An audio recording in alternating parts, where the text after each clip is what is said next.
अभंग जो है वो एक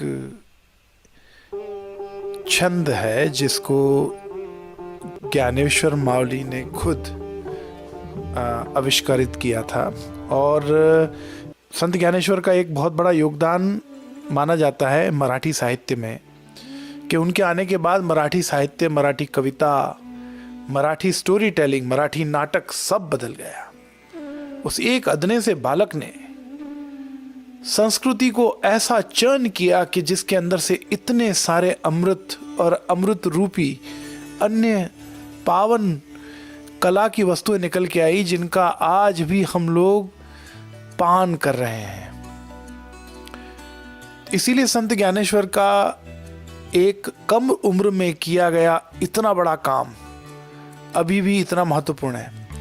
और मित्रों, मुझे कभी कभी लगता है कि जो लोग भगवान के भेजे हुए लोग होते हैं ना, जिनको एक भगवान या परमात्मा एक मिशन से भेजता है, वो क्वांटिटी से अधिक क्वालिटी में ज़्यादा विश्वास रखते हैं। इसीलिए आप देखिए, जगत गुरु शंकराचार्य, स्वामी विवेकानंद, संत ज्ञानेश्वर, इनकी आयु कोई 100 साल की नहीं थी।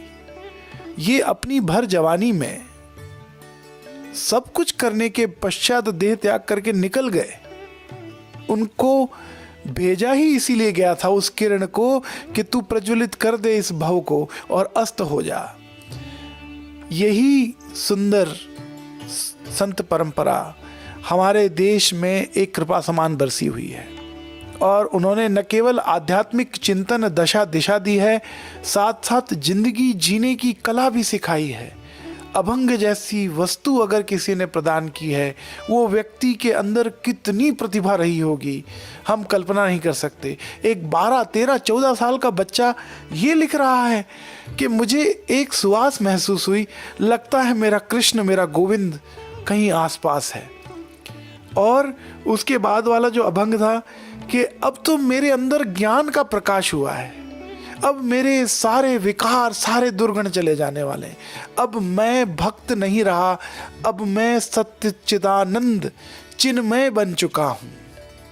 ये भाव, ये गहराई, इतनी वरिष्ठता एक अदने से बालक में कैसे आ सकती है यदि उसके ऊपर भगवान साक्षात श्री कृष्ण का हाथ न हो।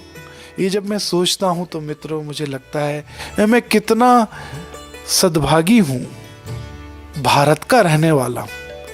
और इसीलिए मैं अपने रेडियो स्ट्रीम में बार बार उन संगीत के माध्यम से कथाएं लेके आता हूं, जिससे हमें भारतीय होने का केवल गर्व नहीं, कर्तव्य भी ज्ञात रहे, भान रहे।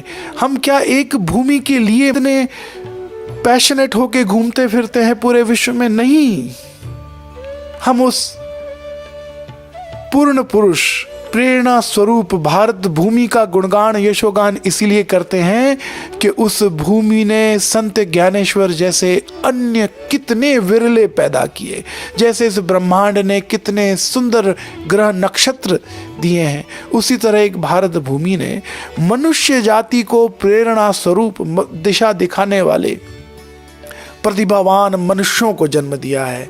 और मित्रों, केवल जन्म नहीं दिया है, उनके पीछे एक गुरु शिष्य की परंपरा की एक धरोहर छोड़ के गए। वो जन्म के साथ आते, प्रज्वलित होते, लेकिन उस भारत भूमि के लोगों का स्वीकार्य उनको प्राप्त हुआ।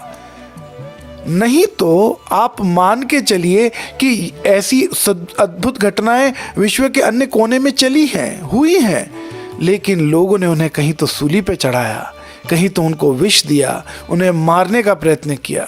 लेकिन भारत भूमि, धन्य है ये भारत भूमि कि जिसका विरोध करने के लिए विठोबा जैसे लोग खड़े थे। उस संत तुकाराम की दरिद्रता देख करके और उसके बाद उनकी अदम्य करुणा देख करके वो व्यक्ति उनके चरणों में गिर गया और बोलने लगा कि मुझे आप अपना शिष्य बनाइए। ये है भारत भूमि। इसके एक आम व्यक्ति के अंदर एक अनुभव है, आभास है, वो ढूंढ रहा है किसी ज्ञान के पुंज को जिसको आत्मसात करके वो न केवल अपना पर अपने समग्र सृष्टि का भला करना चाहता है। इसीलिए संत ज्ञानेश्वर की वाणी, उनके मार्गदर्शन से उपजे भक्ति संगीत को हमें समझना चाहिए।